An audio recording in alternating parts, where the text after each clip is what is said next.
Aujourd'hui, on se retrouve pour le jour 2. Non, mais je perds la boule, on est déjà le jour 4. Le jour 4 du sommet, les leaders déraisonnables. Et aujourd'hui, on se retrouve avec notre très cher Ayel. Et je trouve que déjà, rien qu'en disant ton prénom que tu as choisi, il y a déjà de la déraisonnabilité parce que récemment, tu as choisi qu'on t'appelle Ayel au lieu de Brunhilde. Est-ce que tu veux nous en parler d'ailleurs?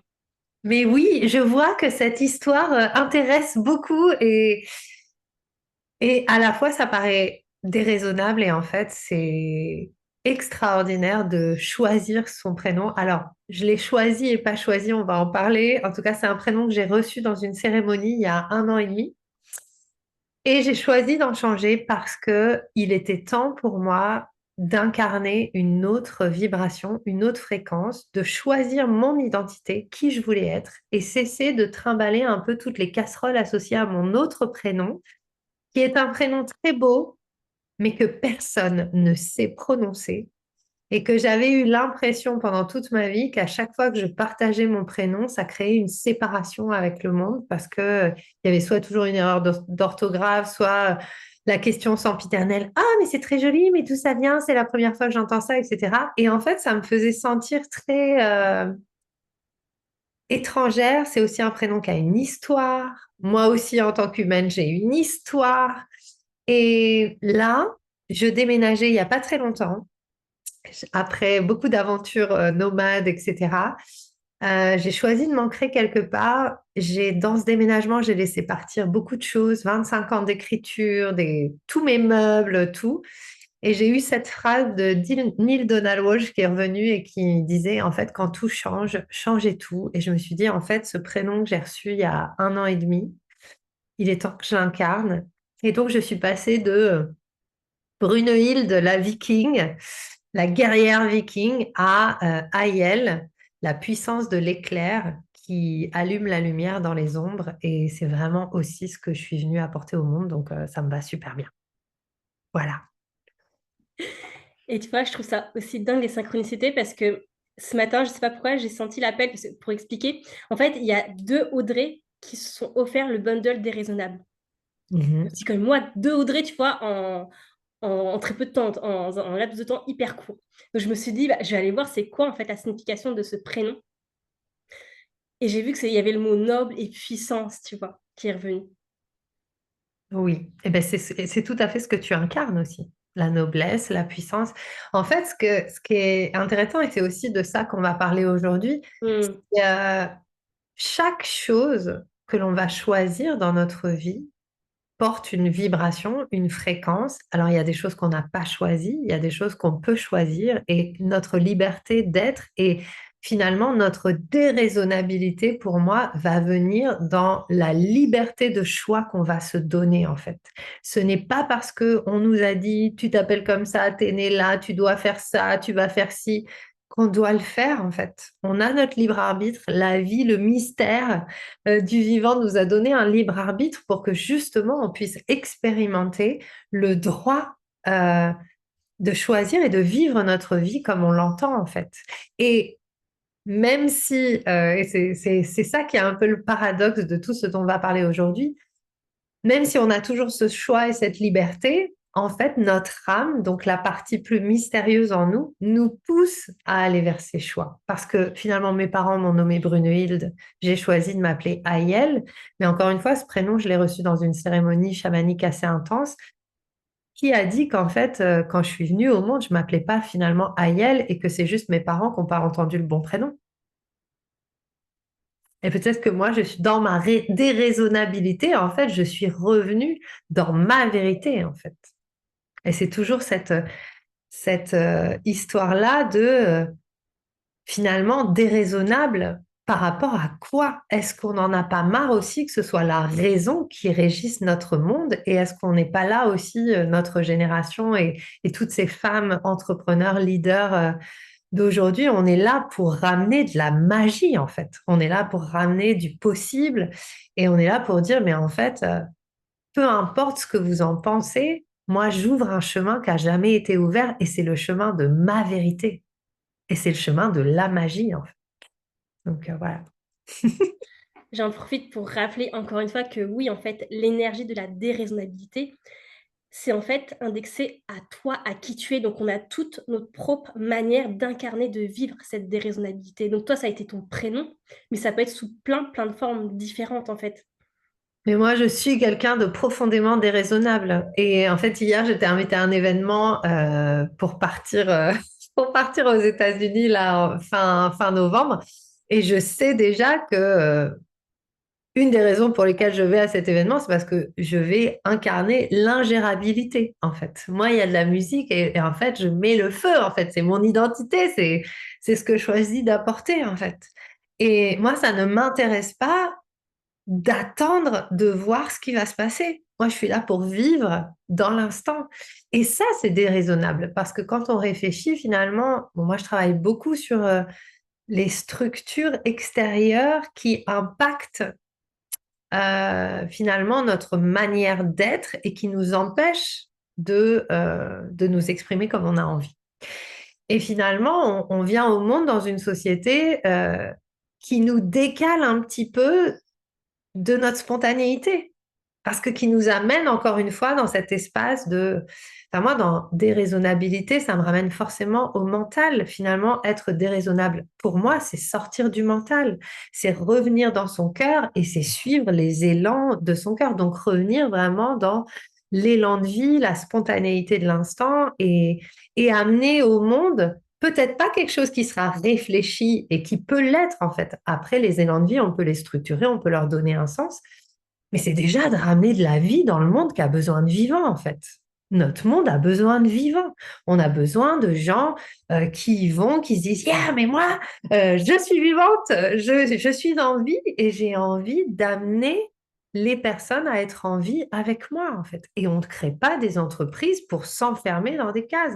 On crée, enfin, l'entrepreneuriat, c'est suffisamment difficile comme ça pour que ça ne devienne pas une autre prison qu'on va se créer.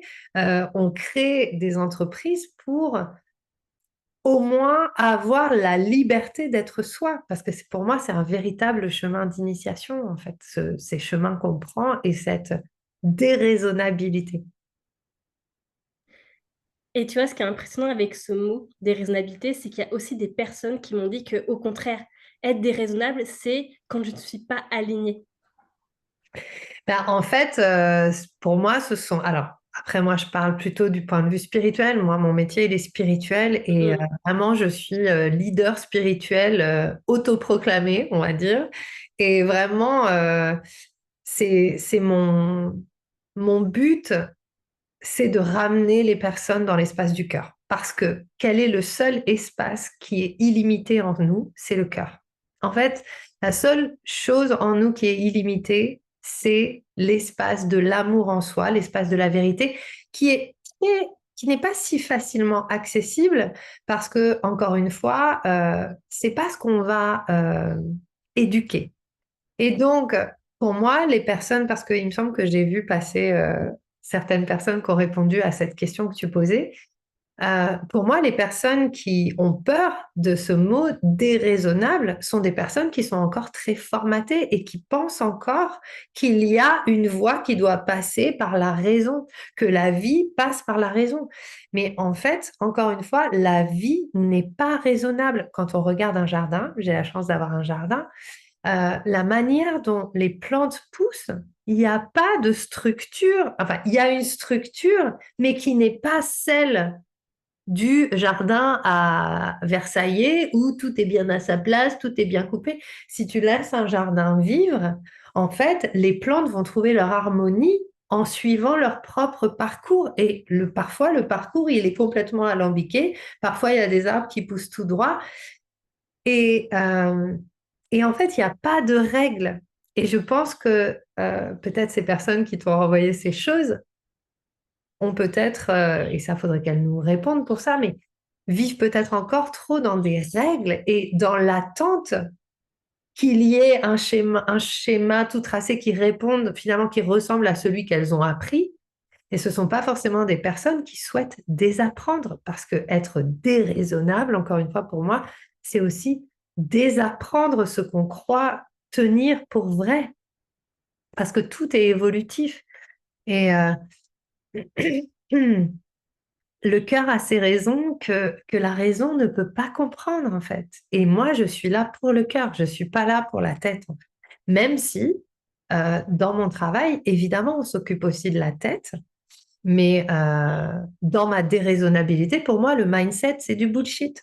Moi, je ne crois pas dans le mindset du tout, parce que le mindset ne peut venir que d'un espace de vérité. Et le problème, c'est que la plupart d'entre nous, on est tellement bloqués sur le mindset qu'on n'a pas appris à s'arrêter pour écouter ce qu'on veut vraiment. Donc, on essaye de se persuader de trucs, mais en fait, inconsciemment, il y a des choses qui régissent l'invisible en nous, qui peuvent pas nous permettre de vivre, ou peut-être de temps en temps, on vit un truc parce qu'on a changé de mindset, ok, peut-être, mais sur le long terme, c'est pas viable parce que les schémas inconscients qui nous régissent et les, la puissance du cœur doit être mise en premier, en tout cas dans ma vision des choses, pour pouvoir nous permettre de naturellement faire émerger un mindset qui va pas nous demander de travail. Parce qu'en fait, quand on prend conscience de qui on est et de notre vérité, le mindset, il suit automatiquement. C'est Ouais, c'est vraiment pour moi sortir du mindset. La déraisonnabilité aussi. Allez, j'y vais. Je mets tous les trucs que je partage pas forcément d'habitude sur les tapis, mais effectivement, rappelons-nous toujours qu'on vit dans une société qui a été construite sur l'esprit. L'esprit, mais pas l'esprit, le grand esprit, l'esprit, le petit mind. Et l'esprit humain, et toi et moi, on est des personnes extraordinaires, et notre cerveau a des capacités extraordinaires, mais on n'y a pas accès. Donc notre imagination est limitée. Notre imagination humaine est limitée. La seule chose qui peut ouvrir notre imagination, c'est l'inconnu. Et donc, pour s'ouvrir à l'inconnu, ça ne peut pas passer par le cerveau, puisque le cerveau, l'ego, le mental est là pour nous protéger de l'inconnu qui représente la mort. Tout ce qui est inconnu pour notre système de survie représente la mort. Donc, pour pouvoir transcender et pour pouvoir passer au-delà euh, de ce qui nous limite au niveau de notre imagination, on va devoir faire ami-ami avec l'inconnu, avec la mort, avec le mystère en soi.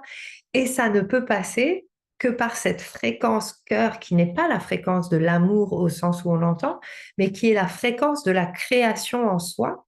Et donc, qui est la fréquence que moi j'appelle le facteur divin, le facteur mystère, c'est-à-dire tout ce qu'on ne connaît pas et qui pourtant existe en dehors de nous et qui nous pousse à aller dans des espaces dont on n'a aucune idée.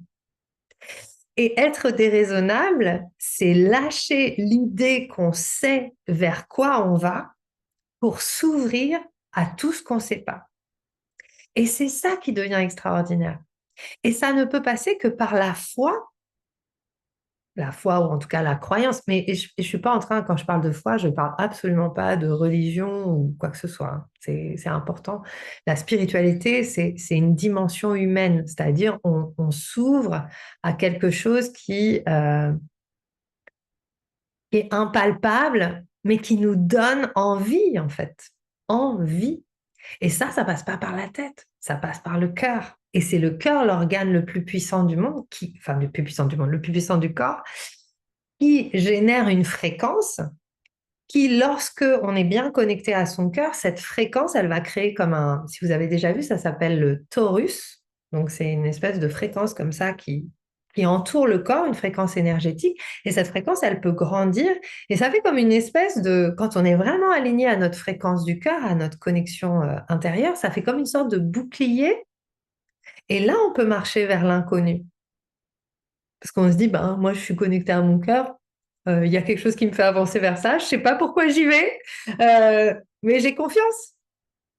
Et c'est ça, pour moi, qui va permettre de vraiment être déraisonnable tout en étant aligné à ce pourquoi on a été créé. Parce que moi, la question qui m'anime, et c'est une question totalement déraisonnable aussi, à quoi pensait la vie quand elle m'a créé, quoi?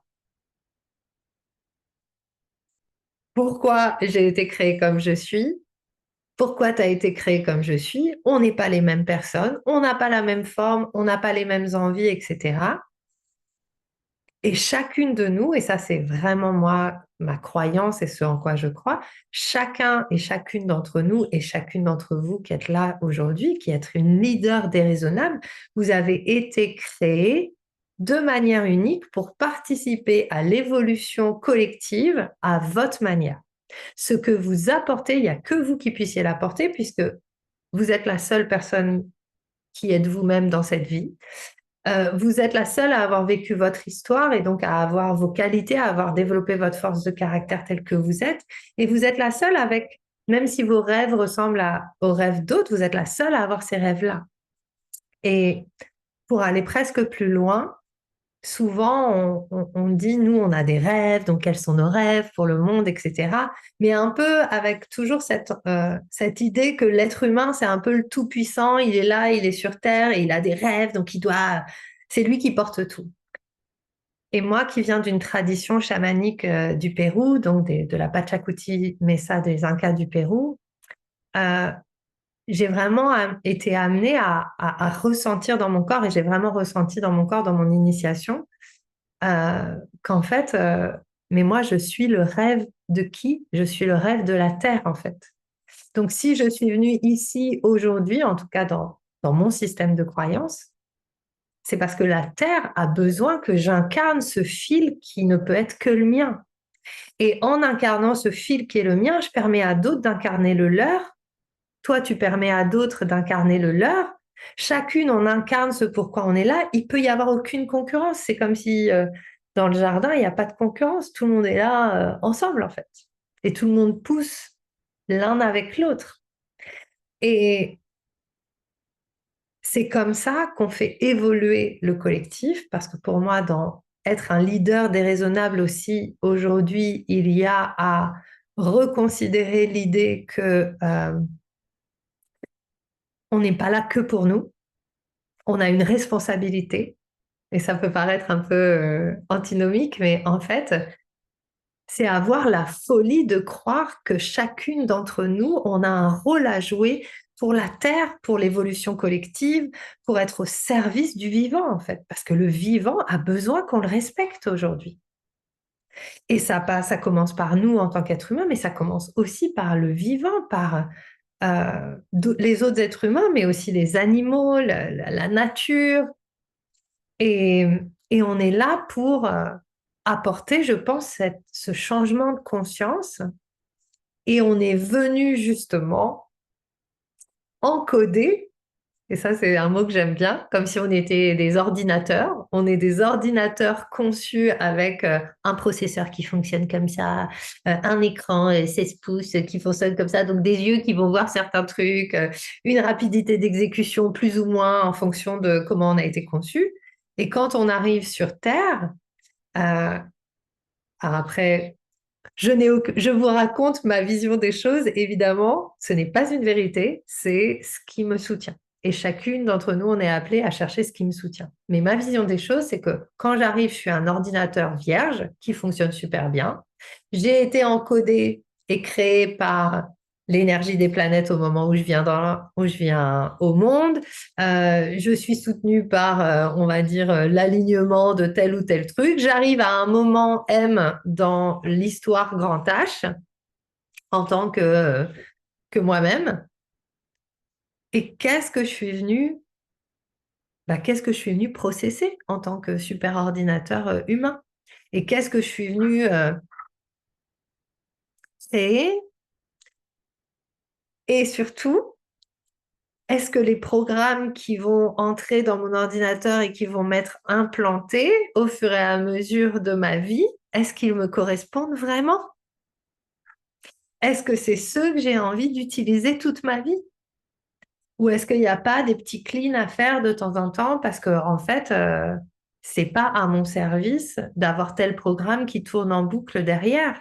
Et donc, la déraisonnabilité, c'est aussi avoir le courage pour moi d'aller voir la manière dont on a été construit et donc d'avoir aussi la folie de remettre en question ce qu'on tient pour acquis.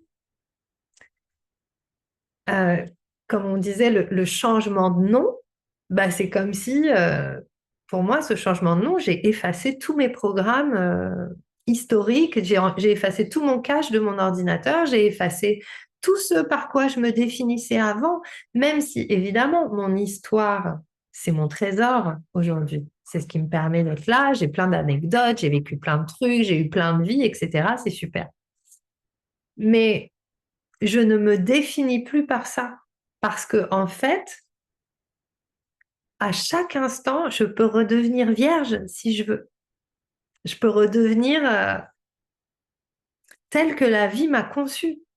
Et c'est ça ma quête, en fait. Parce que je pense que la vie et l'intelligence cosmique est bien plus vaste et intelligente que nous.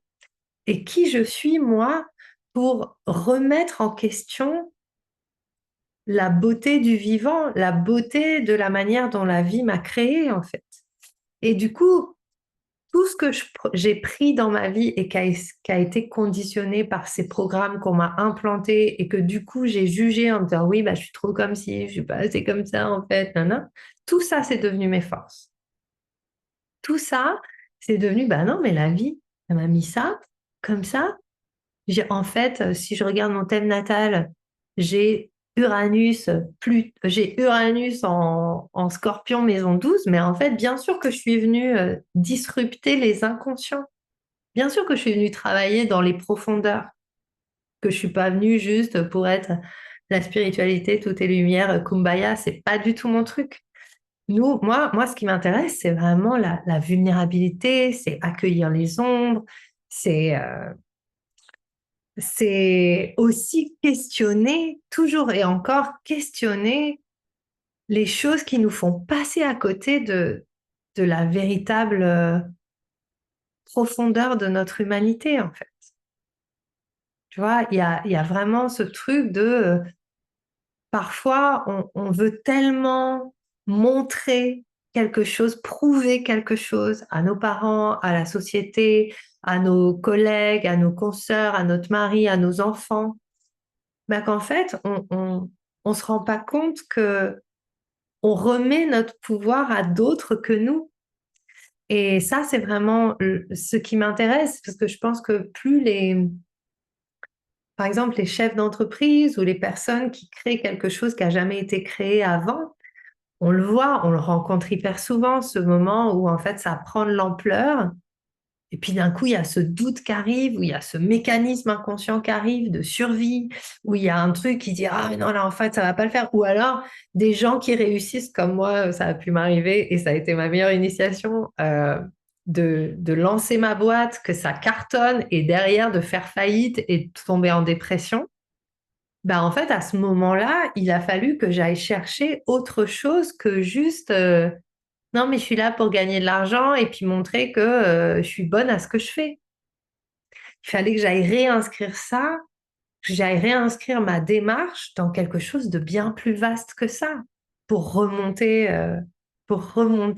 en moi-même, de me dire en fait, mais non, mais là, je me suis un peu fourvoyée parce que j'ai cherché à appartenir, parce que j'avais des blessures, parce que j'ai cherché à plaire, parce que en fait, d'un coup, le message qui a toujours été le même de, en fait, on est merveilleux, la vie c'est merveilleux, on est là pour voir notre propre beauté et la partager au monde, ça a complètement été submergé par, il faut que je crée un nouveau programme pour gagner de l'argent, tu vois?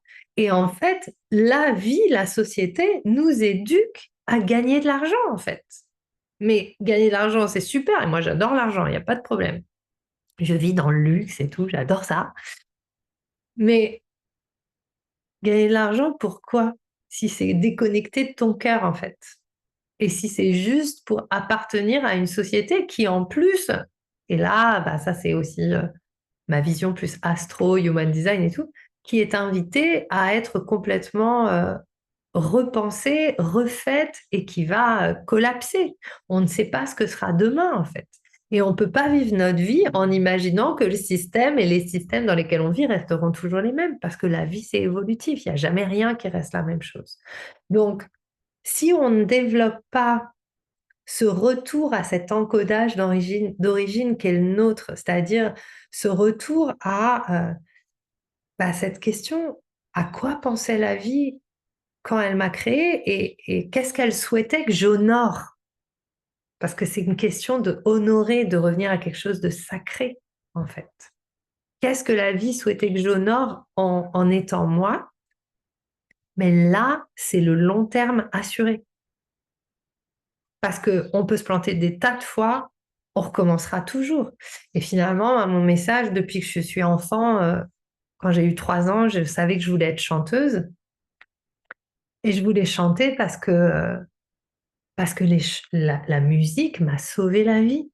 Je vivais dans une campagne reculée, j'étais seule, j'avais pas de frères et sœurs, je vivais entourée d'animaux. J'ai vécu avec un papa alcoolique et que j'aime beaucoup, hein, mais enfin, qui est décédé maintenant, mais j'ai grandi dans un environnement hyper unsafe, en fait.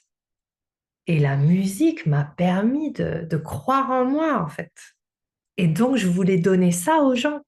Je voulais être sur scène et je voulais dire, mais en fait, euh, quand la musique est bonne, quoi. Je suis une enfant des années 80, mais voilà, quoi. Quand ça sonne, on est vivant, en fait, quoi. Et on peut être vivant. Et en fait, on va s'en sortir toujours. Et du coup, j'ai fait ça et je suis allée vraiment sur cette route-là.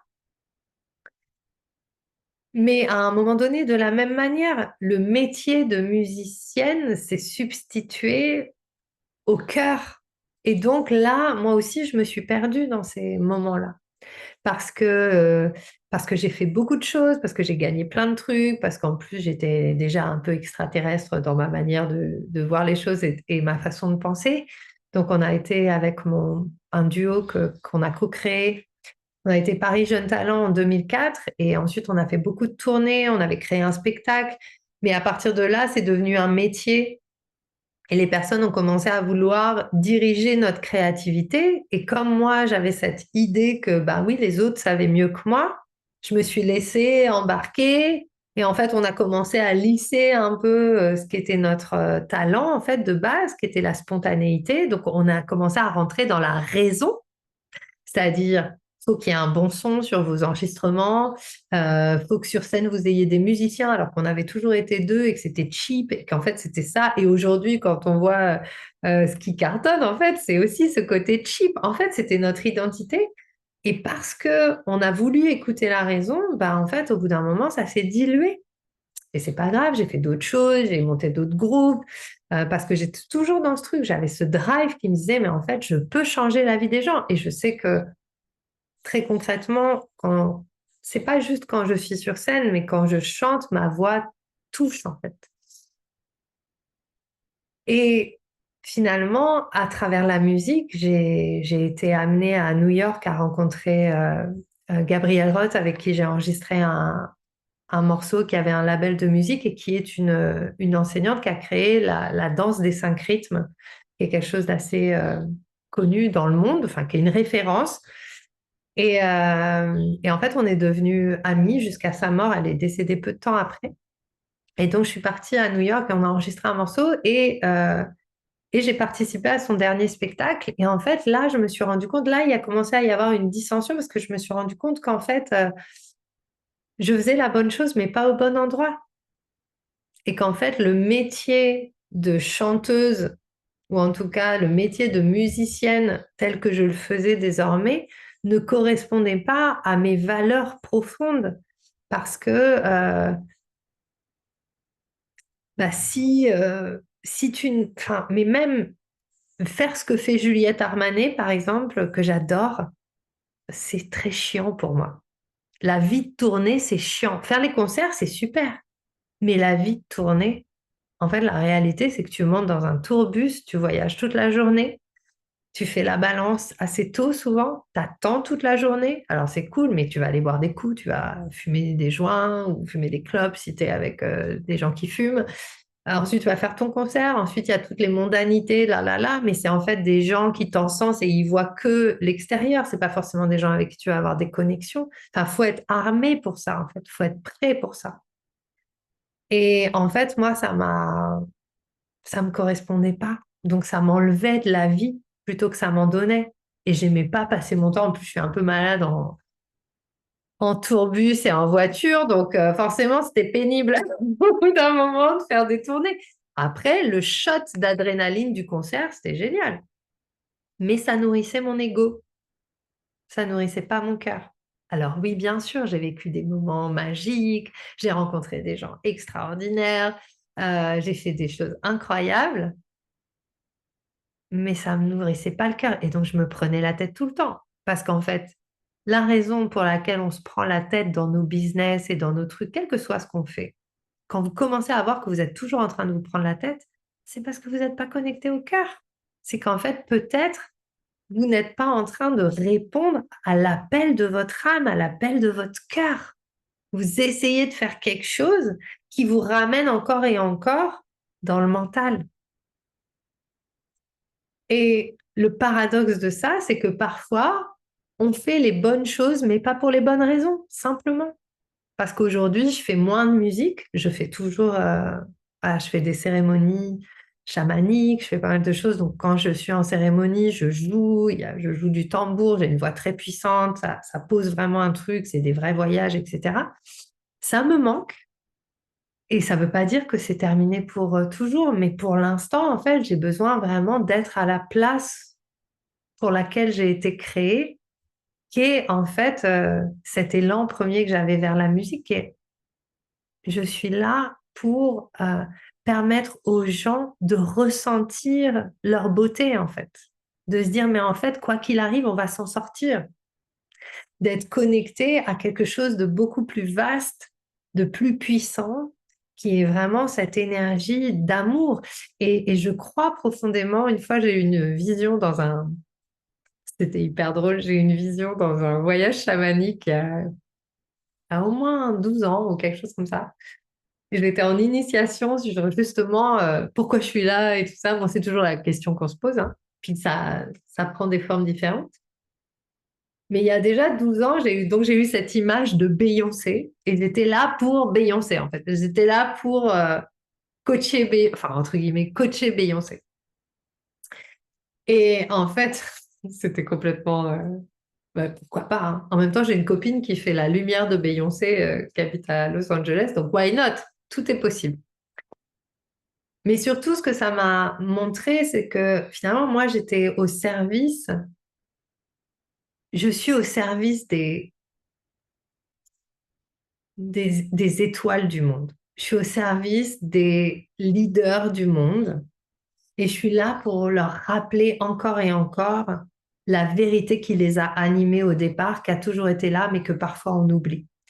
Et comment, en fait, parfois on peut être crushé et vraiment écrasé par un système. Par exemple, c'était maintenant, c'était en 2008, je pense, ouais, 2008. J'ai eu la chance, je travaillais pour une boîte anglaise et j'ai eu la chance d'avoir des places VIP pour Amy Winehouse à Paris. Et j'ai eu la chance de la rencontrer et d'échanger un peu, en tout cas de recevoir cette personne. Et j'ai été tellement touchée par... il y avait une lumière chez cette personne qui n'était pas du tout visible sur scène. Sur scène, c'était juste pour moi, c'était horrible de la voir sur scène. Et de voir comment son entourage et l'industrie ne lui a pas permis, euh, ne l'a pas soutenue parce que sa déchéance était vendeuse. Et en fait, le fait qu'elle ne soit pas dans sa vérité, le fait qu'elle ne soit pas soutenue, le fait qu'elle soit quelqu'un qui ait beaucoup de talent et qui soit arrivé aussi à un beau moment, euh, n'a pas été soutenue. En fait, pour moi, c'est vraiment quelqu'un qu'on a pressé, pressurisé, qui n'a pas été entouré. euh, Parce que, encore une fois, quand on commence à aller dans des high level, il y a de la pression. On ne peut pas dire non, mais moi j'ai tout fait sur nana. Quand je dis c'est sur le cœur, il peut encaisser de la pression, hein. La pression artérielle, ça existe, hein. Donc, quand il y a de la pression, comment je reste dans ma confiance? Comment je suis accompagnée en fait à tenir? malgré la pression. Comme, voilà, comme quelqu'un comme Steve Jobs, à plein de moments, il a été détesté parce qu'il s'est extrait de la vie, enfin, il était ingérable aussi pour ça, et il s'est extrait de la vie entrepreneuriale à plein de moments juste pour se reconnecter à son intériorité, parce que sinon, il pétait des câbles. Et c'est important d'en avoir conscience, quel que soit le niveau où on se trouve. Quand on va aller vers quelque chose de fou et qu'on va devenir déraisonnable, euh, on va être challengé. Ça va nous demander de tenir bon. Et moi, la manière dont j'accompagne pour tenir bon, bah, c'est déjà de se réconcilier avec soi, de se réconcilier avec l'humain qu'on est, d'apprendre à s'aimer profondément, d'être son meilleur backup. Parce que si on se retrouve comme Amy Winehouse et qu'on n'a pas d'entourage qui nous aide dans les moments où on en a besoin, bah, qu'au moins, nous, on puisse se dire, bah, moi, je t'aime, en fait, et je vais m'occuper de toi, en fait. Et s'il faut qu'on s'arrête, on va s'arrêter. Et puis, de réouvrir cet espace qui a été perdu, qui commence à revenir, mais pas toujours d'une manière très ancrée. Cet espace de, mais en fait, la vie m'a créé pour quelque chose. Et en fait, spirituellement, mystérieusement, je suis extraordinaire, je suis un miracle. Et c'est ça que je suis venue vivre, c'est la réunion entre les deux, en fait. Et l'entrepreneuriat, et moi, ce que je vis avec mon entreprise, mais c'est un miracle d'initiation, en fait. Et je ne le prends pas comme un truc qui me ramène dans le mental et la structure, mais plutôt, bah, en fait, ça m'apprend à me soutenir, à m'aimer, à avoir confiance dans ma manière de faire. J'ai une stratégie qui est anti-stratégique, puisque ma stratégie, j'ai décidé que Dieu était mon mentor, en fait. Enfin, Dieu, quand je dis Dieu, c'est pas religieux, c'est Dieu slash source, slash God, slash univers, peu importe comment vous l'appelez. Et moi, ce qui m'intéresse, c'est de créer cette connexion jour après jour au mystère pour écouter ce qui est juste pour moi. Et le plus je suis connectée à ce qui est juste pour moi, le plus je suis ouverte à ce que les autres ont à me proposer, mais avec discernement. C'est-à-dire que je ne vais pas vers les autres en disant, ah, elle a tout compris, alors je vais faire comme elle, mais tiens, c'est intéressant comment elle fonctionne, mais je vais faire comme moi. Mais par contre, peut-être je vais m'inspirer de ça parce que ça me dit bien. Tiens, je vais m'inspirer de ça parce que ça me dit bien. Et tout est à créer. C'est pas parce que ça marche pour quelqu'un avec son propre code tel qu'elle a été créée par la vie que ça va marcher pour toi. Parce que toi, tu as ton autre code et tu fonctionnes pas de la même manière. Je sais que tu sais parce que tu travailles aussi beaucoup avec le human design et tout ça, mais on n'est pas pareil. Donc, on ne peut pas faire la même chose.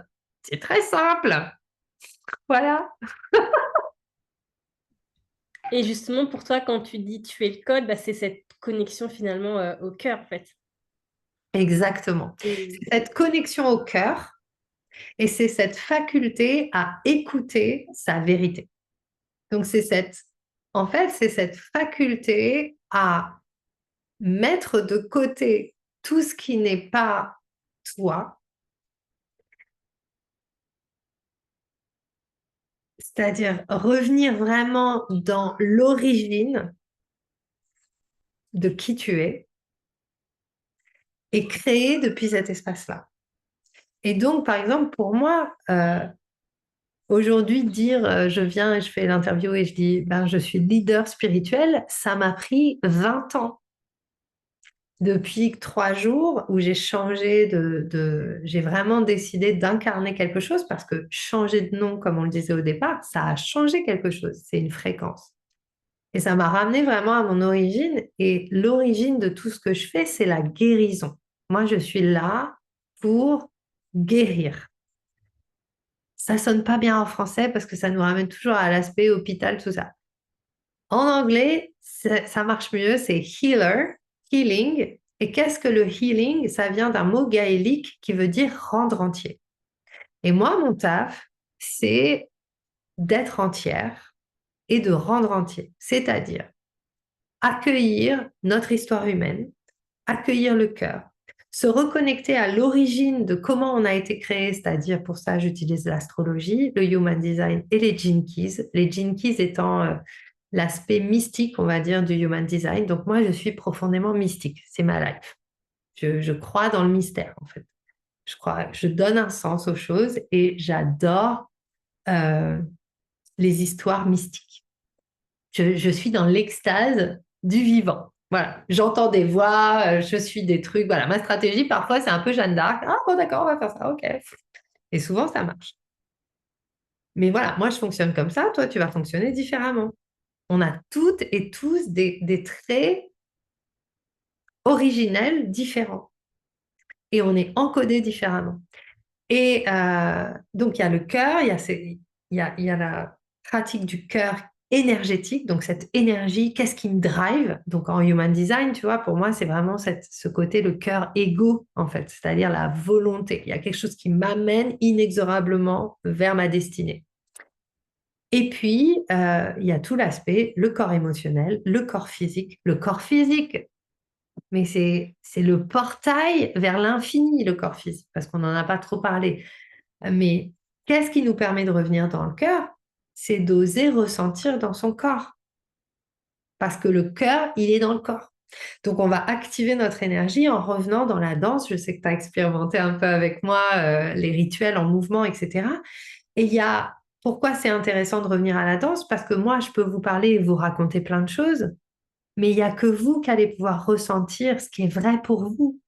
Et même si je lis votre carte natale, vos gene keys et que je vous donne des informations, l'intéressant, c'est que ces informations soient éprouvées dans votre humain pour que vous ressentiez ce qui est juste pour vous, ce qui ne vous parle pas encore ou ce qui ne vous parle pas du tout et que vous puissiez dire bah, ça, ouais, ça c'est moi. Et en fait, il y a toujours ce moment quand on danse où il y a tous les corps qui s'activent en même temps, le cœur, le corps, les émotions, le mental, tout. Le mental se met sur les rails du mystère et il y a un truc qui dit mais oui, je sais qui je suis en fait. C'est ça. Et c'est ça qu'on cherche. Moi, ce que je cherche, c'est à renforcer cette confiance d'amour dans qui je suis. Je termine mon exemple, mais si Amy Winehouse avait eu confiance dans son talent et dans qui elle était, et dans son côté rebelle et tout ça, ça n'aurait rien changé, mais elle n'aurait pas eu à se détruire et surtout, elle n'aurait pas eu à donner son autorité à des hommes, à des choses extérieures. Si elle avait pu avoir confiance dans sa part masculine, par exemple, ou peu importe, mais je ne connais pas toute son histoire, mais c'est tellement dommage. Et c'est son expérience. Et elle reviendra peut-être dans une autre forme, hop, pour expérimenter autre chose. Mais voilà, ouais, pour moi, c'est ça, ce code. Le réactiver, le ressentir et le mettre en œuvre. Mmh. Et tu vois, c'est exactement aussi, je pense, pour ça que je suis tombée amoureuse du human design parce que quand j'ai compris que déjà quand j'ai compris que j'étais projecteur, ça a complètement changé ma vie parce que j'ai enfin compris que j'étais normale.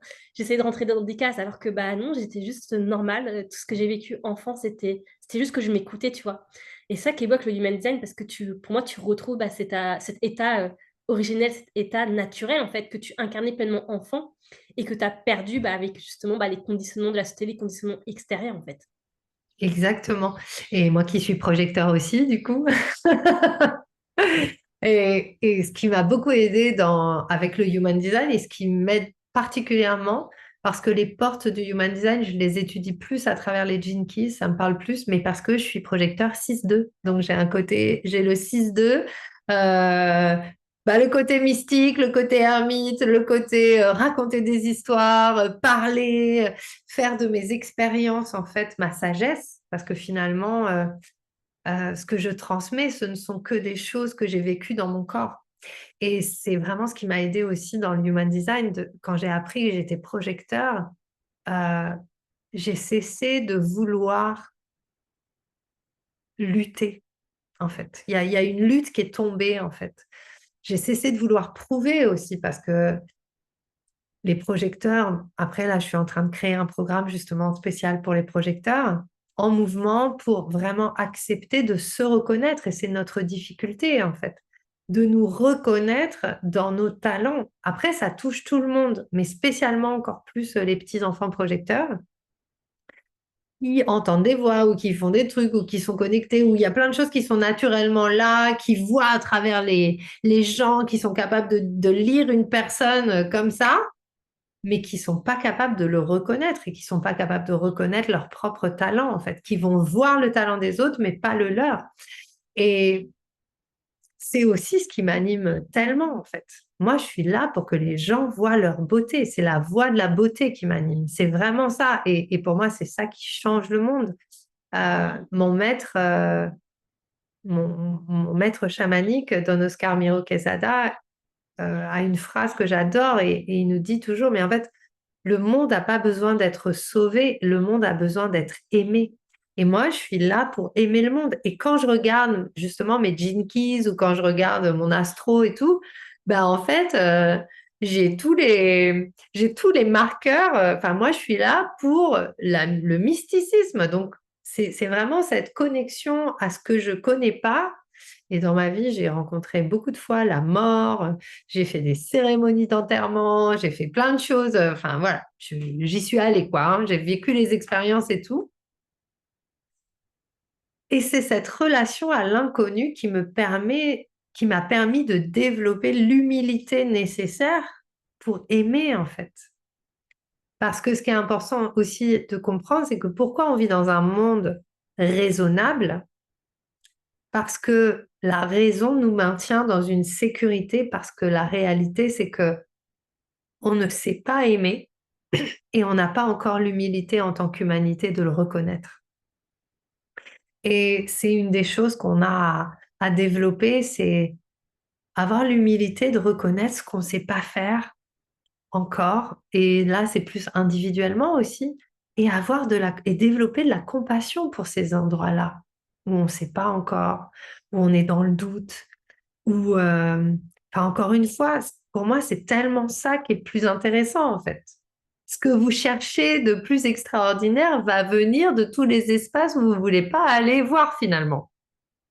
Et donc, c'est ça qui va être extraordinaire.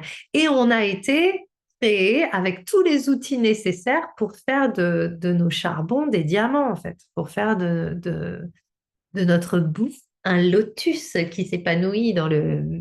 Je suis très plantaire aujourd'hui. Mais j'avais mis des lotus, justement. Regarde, j'ai mis des pans et des fleurs aujourd'hui. Parce que les pans, c'est la vision. Ouah, merci pour tes mots, très cher Ayel. Pour clôturer ce moment ensemble, est-ce que tu pourrais nous parler de ton offre déraisonnable dans le bundle déraisonnable? Oui, oh, mais j'adore. Alors, c'est justement la quintessence de tout ce que je viens de raconter. Mais du coup, vous allez le vivre dans votre corps. Donc, c'est une exploration. Euh, c'est une exploration en mouvement. C'est un rituel où où tu vas aller découvrir justement, te réconcilier avec ton expérience humaine. Donc, c'est vraiment un très beau rituel.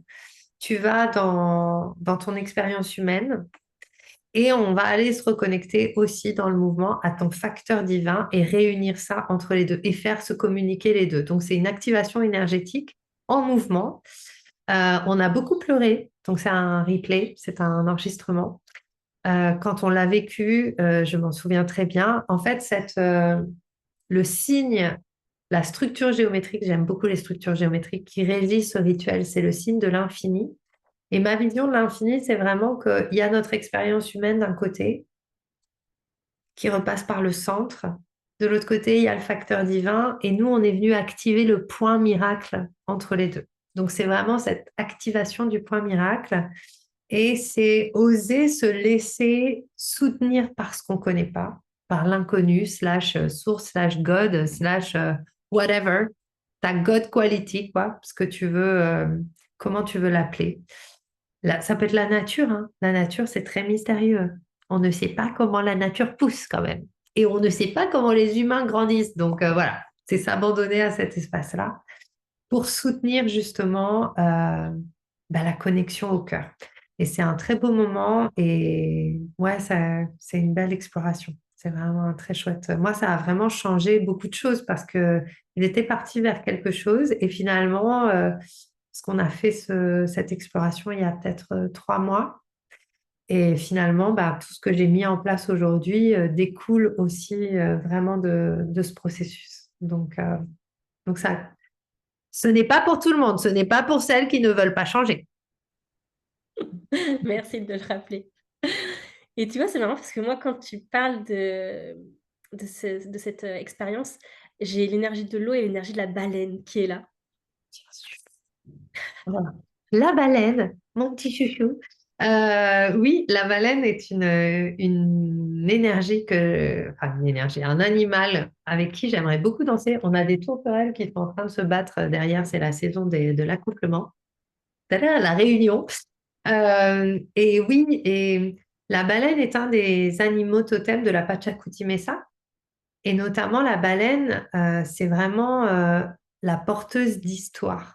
Et la baleine, c'est la grande réconciliatrice du monde, en fait. Elle est gardienne de nos histoires. Et se connecter à l'énergie de la baleine, c'est vraiment s'alléger du trop-plein d'histoires qu'on a. Donc, vous pouvez vous connecter à l'énergie de la baleine. Dans mon livre, dans les 4 sagesses Inca, il y a une exploration avec la baleine pour aller se connecter à la baleine et justement rendre ces histoires à la baleine pour qu'elle les collecte et qu'on n'ait plus à les porter. Et c'est ça aussi qui permet de pouvoir se reconnecter au mystère en soi, c'est de lâcher la petite identité. Elle est super, hein, c'est super les petites identités, mais on est tellement plus vaste et plus grand que ça.